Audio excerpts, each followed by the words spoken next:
Welcome student, SVM online class में आपका स्वागत है। क्लास 11th आर्ट्स की बात करेंगे इस वीडियो में और ड्राइंग सब्जेक्ट की बात करेंगे हम चित्रकला की। देखिए, हम दक्षिण भारत के अंतर्गत भित्ति चित्रों की बात कर रहे थे। हम पढ़ रहे थे कि जो पल्लव वंश में किस प्रकार से भित्ति चित्र बने। पल्लव वंश हैं,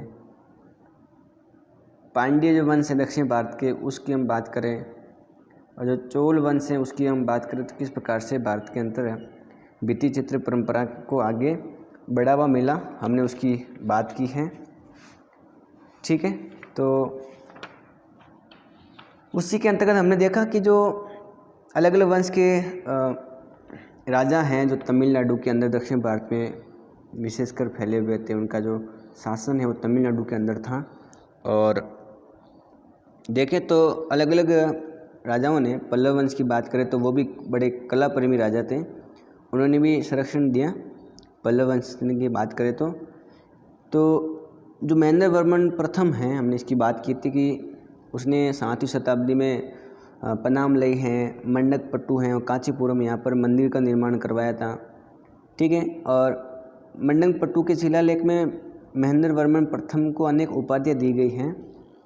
तो हमने बात की थी कि महेंद्र वर्मन को कौन कौन सी उपाधियाँ दी गई हैं।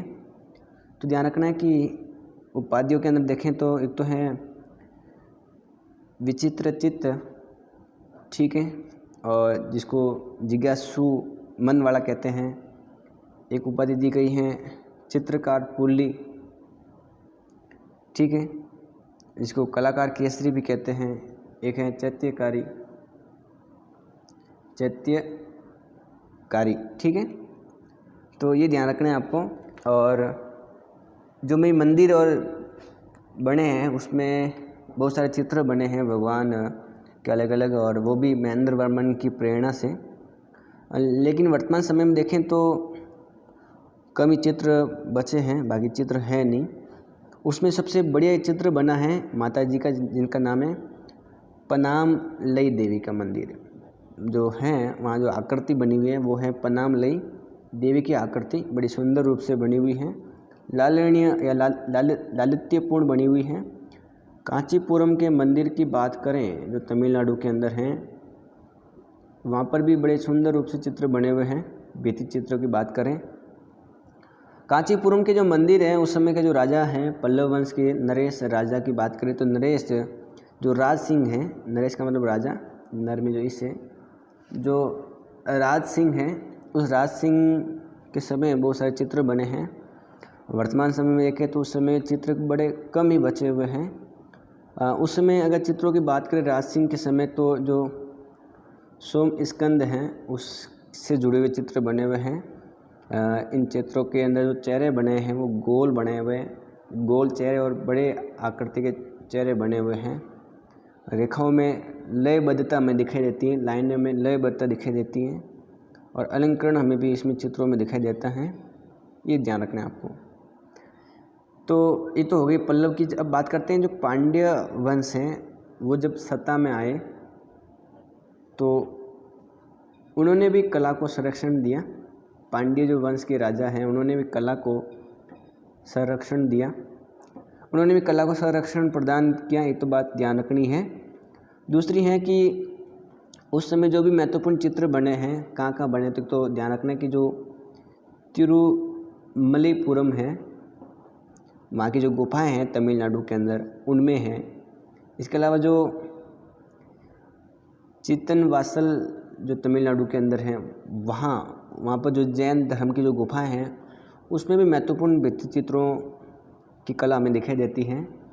तो एक बताया मैंने तिरुमल्लीपुरम, एक बताया चित्तनवासल जो पुदुकोट्टई के अंदर हैं। ठीक है, तो ये भी ध्यान रखना है आपको कि कहाँ कहाँ पांडव वंश की विशेष हमें कला के नमूने दिखाई देते हैं, उदाहरण दिखाई देते हैं।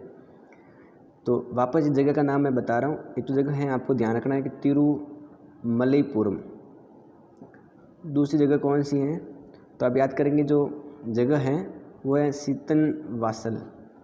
ये कहाँ है तो ये जो तमिलनाडु में पुदुकट्टई जो स्थान है वहाँ पर है। ठीक है, तो यहाँ जो गुफाएं मिली है उसमें जैन धर्म के चित्र बने हुए हैं। जब हम बात करते हैं कि जो तिरुमलईपुरम है वहाँ जो चित्र हैं उसमें जो वर्तमान समय में देखते हैं तो कुछ परतें टूटी हुई हैं, काफ़ी समय पहले बने हुए हैं। और जो सीतनवासल हैं वहाँ जो चैत्य जो बने हुए उनके जो बरामदे हैं उस बरामदे की जो दीवार है उस पर अलग चित्र बने हुए हैं, ब्रैकेट के ऊपर इस प्रकार के चित्र बने हुए ऊपर बरामदे के अंदर। तो वो सीतनवासल और तिरुमलईपुरम के अंदर ध्यान रखना है कि यहाँ पर भी महत्वपूर्ण चित्रों में से हमें दिखाई देता है। ठीक है, अब जो बरामदे हैं उन बरामदों के खंभे पर भी अलग अलग आकृतियाँ बनी हुई हैं। अगर बात करते हैं जो बरामदे जो खंभे हैं उन खंभों पर नाचती हुई आकृतियाँ बनी हुई हैं। ठीक है, मतलब नाचती हुई जो स्वर्ग की, अगर बात करें कि जो स्वर्ग की जो परियां हैं उनकी आकृतियाँ बनी हुई हैं, परियों की आकृतियाँ बनी हुई हैं खंभों पर। जब इन आकृतियों को हम देखते हैं तो इनकी जो बाहर की रेखाएं हैं, इन आकृतियों की जो बाहर की लाइनें हैं वो भी सुंदर रूप से बनी हुई है। उनमें भी रेखाओं में मजबूती प्रदान की गई है और दृढ़ता के साथ में खिंची हुई लाइनें हमें दिखाई देती हैं। तो ये भी आपको बात ध्यान में रखनी है। और बात करें कि रंग कौन सा भरा हुआ है, कलर की बात करें तो जो उनकी जो पृष्ठभूमि है, पृष्ठभूमि ने आगे वाला जो भाग है, जैसे मान लो इस प्रकार का पेज है और इस प्रकार का चित्र बना हुआ तो इसकी जो आगे वाली जो भाग है इधर, इसको बोलते हैं पृष्ठभूमि। तो पृष्ठभूमि पर हल्का हल्का सिंदूरी लाल कलर भरा हुआ है। सिंदूर जो होता है लाल कलर, इस प्रकार का चित्र में कलर हमें भरा हुआ है पृष्ठभूमि में। कहाँ पर?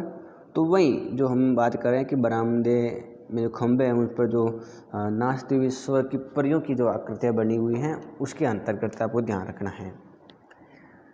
शरीर का उनका जो रंग है परियों का वो हल्का पीला कलर बनाया हुआ है, हल्का, और अंग है वो लचकदार बनाए हुए हैं, बिल्कुल एकदम नरम। ठीक है, और जो नर्तकियाँ हैं नाचने वाली उनके चेहरों की जो हम भावों की बात करें तो वो भी हमें कुछ चेहरात्मक भावों की बात हमें आती है, वहाँ पर हमें भाव प्रकट होते हुए दिखाई देता है। इसके अलावा उन चित्रों में गतिमान अंग पड़ते हैं, जरूर दिखाई देते हैं कि अंग हैं वो शरीर के अंग वो गतिमान हैं, चाहे एक चित्र के अंदर एक गतिशीलता हमें दिखाई देती है। तो ये भी आपको बात ध्यान में रखनी है। इसके अलावा उस समय जो कलाकार की हम बात करें तो ये कलाकार की अपनी एक विशेषता हमें नज़र आती है, कुशलता हमें दिखाई देती है। किस प्रकार से आकृतियों में बड़ी बड़ी आँखें बनी हैं, चेहरे बाहर निकले हुए दिखाए गए हैं। आँखों की विशेषता जो दक्षिण भारत में बनी हुई हैं, उसके बाद वाली चित्रकला है उसमें भी इस प्रकार की हमें दिखाई देती हैं कि आँखों की किस प्रकार से विशेषता है। बात करते हैं अपन देवी, जो पनामलई देवी की जो आकृति हैं चित्र वो इस प्रकार का है। ये जो चित्र आपको दिखाई दे रहा है देवी 7वीं शताब्दी का चित्र बना हुआ है पनामलई। ये बात आपको ध्यान में रखना है कि पल्लव वंश के चित्रों में से महत्वपूर्ण चित्र हैं, तो वो भी आप याद करेंगे आराम से। ठीक है, तो एक बात तो ये ध्यान रखनी है आपको। और इसके अलावा अगर बात करें कि जो देवालय बने हुए हैं, देव प्लस आलय मतलब देवताओं के जो घर मतलब मंदिर बने हुए हैं, उन मंदिरों के अंदर जो आकृतियाँ बनी हुए हैं उन चित्रों के अंदर सजाने और संवारने की जो परंपरा हमें दिखाई देती है वो भी उन महत्वपूर्ण परंपराओं में शामिल है। तो ये भी उस समय की विशेषताओं में से एक विशेषता है कि उस समय जो चित्र हैं उसमें सजाने और संवारने की बात आती है। ठीक है, अक्सर मंदिर को सजाने के लिए संवारने के लिए भी चित्र हम बनाते हैं, घर के अंदर हो या किसी और जगह। इस प्रकार से ये जो कला है वो पांड्य वंश के साथ साथ में चोल वंश तक बनी रही है। ठीक है, उन्होंने भी इस प्रकार की कलात्मक चीज़ों को आगे जारी रखा। और बात करें कि जो चोल वंश है वो 9वीं शताब्दी से 13वीं शताब्दी के बीच में जो भी रहे हैं उन्होंने शासन किया है, तो उस समय भी कला को आगे बढ़ाया है। और बात करें कि 11वीं शताब्दी के अंदर जब चोल राजा अपनी शक्ति पर चरम पर थे,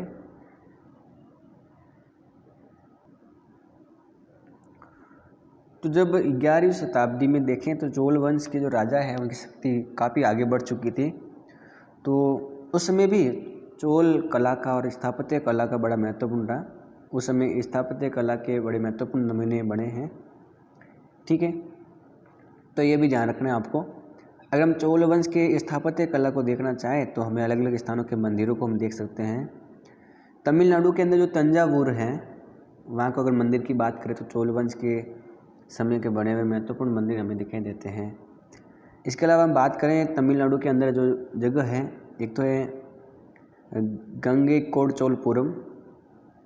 मैं जगह बताएं आपको, गंगैकोंडाचोलपुरम, ठीक है, गंगैकोंडाचोलपुरम। यहाँ पर भी जो मंदिर बने हैं वो चोल वंश के बने हुए बड़े महत्वपूर्ण मंदिरों में से आते हैं।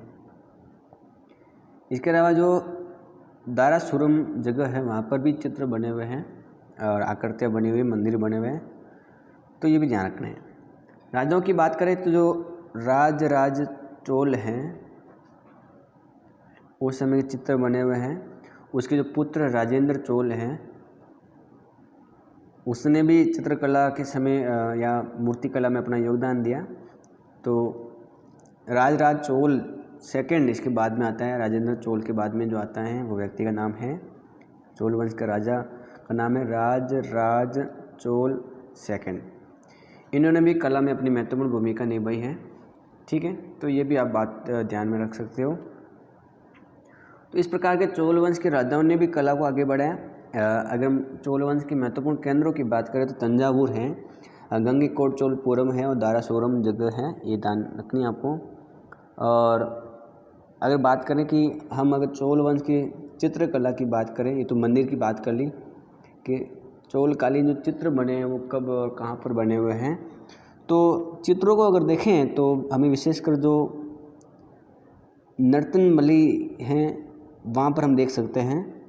और उनमें अगर देखें तो जो तंजावुर के अंदर जो भगवान वृद्धेश्वर का जो मंदिर है, उस तंजावुर के अंदर भी जो वृद्धेश्वर का जो मंदिर है वहाँ पर भी हमें इस प्रकार के चित्र दिखाए जाते हैं। किस जगह पर?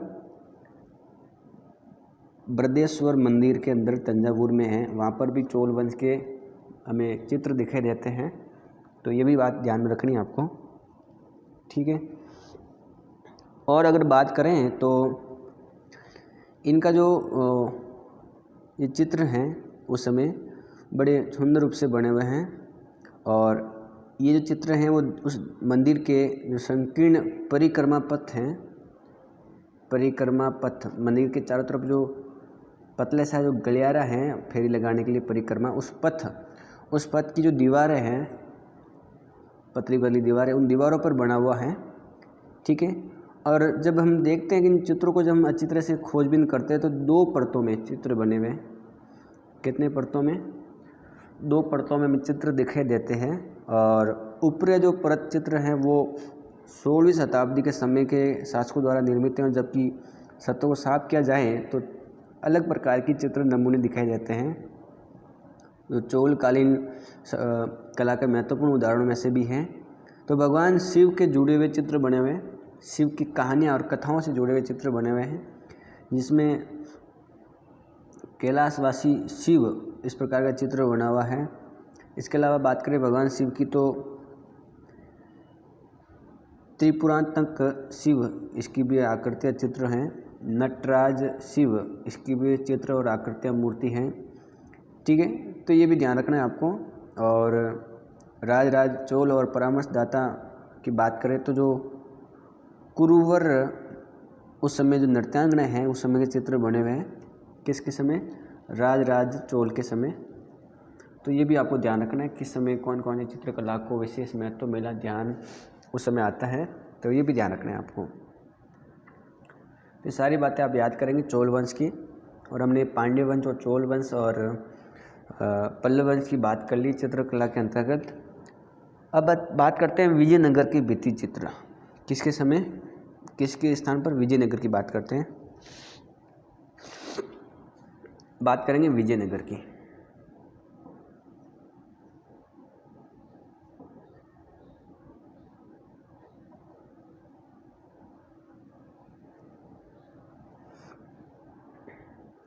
अभी जब हमने बात की है कि जो बृहदेश्वर मंदिर है तंजावुर, वहाँ के जो कलाकारों की जो शैलीगत विशेषता हैं वो भी बड़ी महत्वपूर्ण है।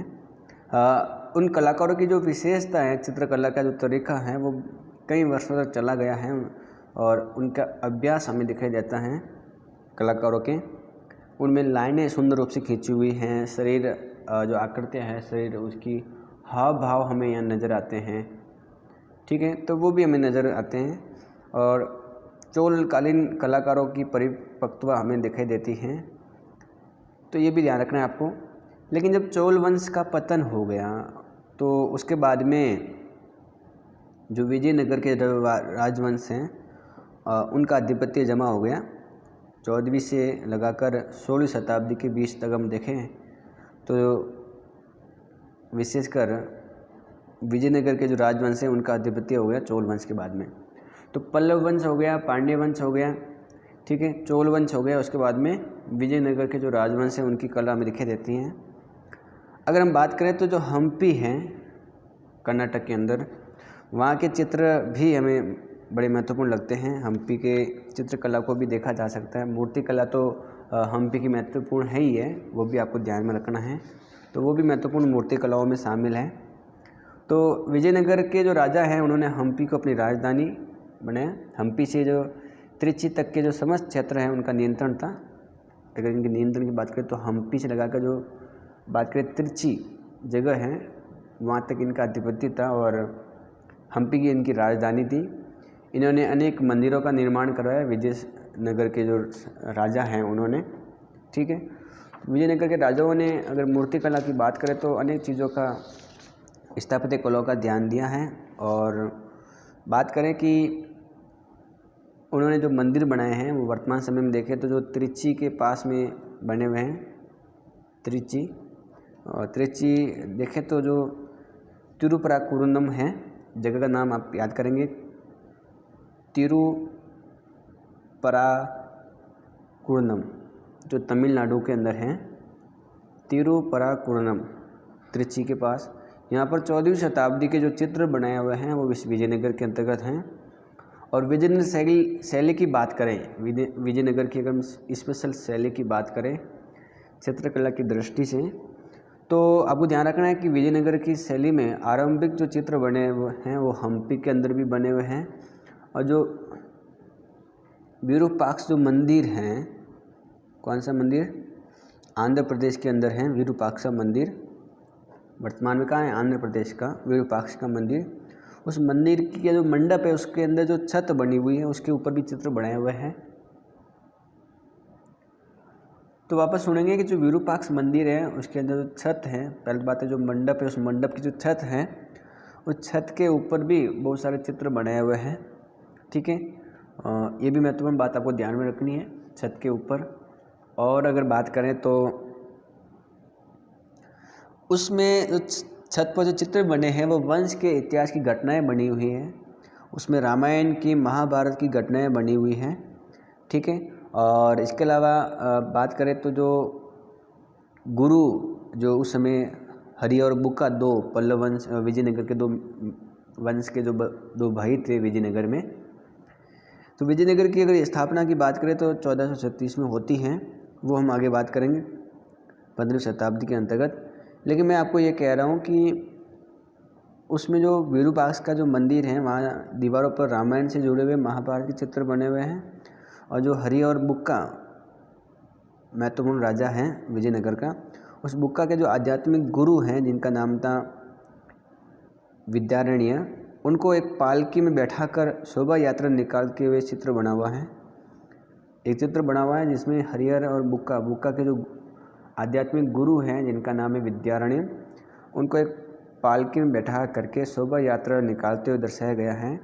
साथ ही विष्णु के अवतारों को भी साथ में चित्रित किया गया है, ठीक है। तो ये भी महत्वपूर्ण चित्रों में से हैं। और इसके अलावा देखें तो वहाँ पर अलग अलग चित्रों में देखें तो चेहरे दिखाए गए हैं, पीछे भी आकृतियों की आंखें बड़ी बड़ी हैं, कमर पतली बनी हुई हैं।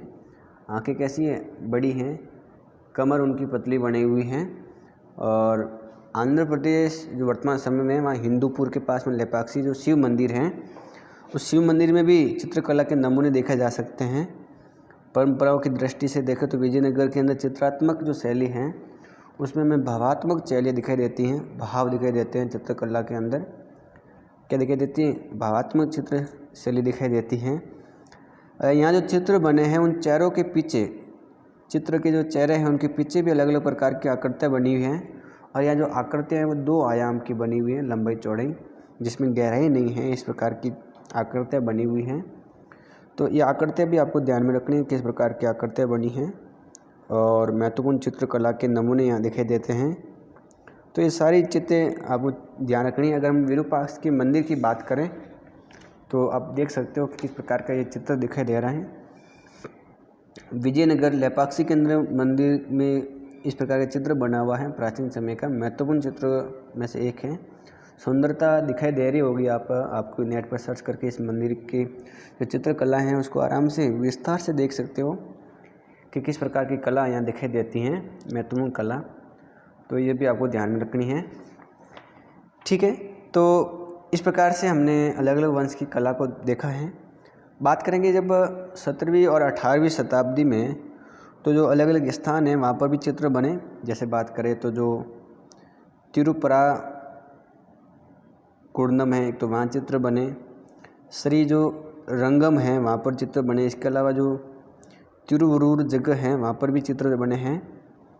जो तिरुपराकुर्नम है वहाँ अलग अलग प्रकार की शैलियाँ दिखाई देती है अलग अलग समय की, ठीक है। आरंभिक वर्तमान समय में देखें तो आरंभिक जीवन से जुड़ी हुई भगवान महावीर के चित्र भी दिखाई देते हैं उस समय। तो ये भी चित्रकला की बात आती है उस समय के महत्वपूर्ण चित्रकलाओं में से, ठीक है। तो ये भी बात को ध्यान रखनी है। और अगर बात करें तो रामायण और महाभारत से जुड़ी हुई चित्र बने हुए हैं। कृष्ण लीलाओं से भी दक्षिण भारत में चित्र बने हुए हैं। भगवान कृष्ण से जुड़े हुए चित्र भी बने हैं, ठीक है। और इसके अलावा तिरुवरूर में एक मुचुकुंद की कथा चित्रित है। किस जगह पर? कथा का नाम जरूर याद कर सकते हो आप। कौन सी कथा बताई मैंने आपको? उस कथा का नाम है मुचुकुंद। कहाँ पर है? ये है तिरुवरूर में, ठीक है। तो उस कथा को भी चित्रित किया गया है। और इसके अलावा तमिलनाडु के अंदर जो चिंदबदरम जगह है वहाँ पर भी चित्र बने हुए हैं। भगवान शिव और विष्णु से जुड़ी हुई कथाएं बनी हुई हैं। शिव को भिक्षा मूर्ति में बनाया हुआ है, विष्णु भगवान को मोहिनी रूप में चित्रित किया गया है। तो ये भी ध्यान रखना है आपको। आप चित्र देख सकते हो, एक महत्वपूर्ण चित्र जिसमें पार्वती और उनकी सहेलियाँ दिखाई गई हैं। लेपाक्षी के अंदर जो भगवान शिव से जुड़ी हुई जो मूर्ति चित्रकला है उसमें हमें बीच में पार्वती की आकृति और इसके अलावा आसपास में उनकी सहेलियों से जुड़ा हुआ चित्र भी दिखाई देता है। तो आज के लिए इस वीडियो में इतना ही, और बाकी बात करेंगे हम अगली वीडियो में। इस वीडियो को लाइक करें, चैनल को सब्सक्राइब करो और वीडियो को शेयर करें, और इस वीडियो को 2-3 बार देखें ताकि आपको सारी बात याद हो सके।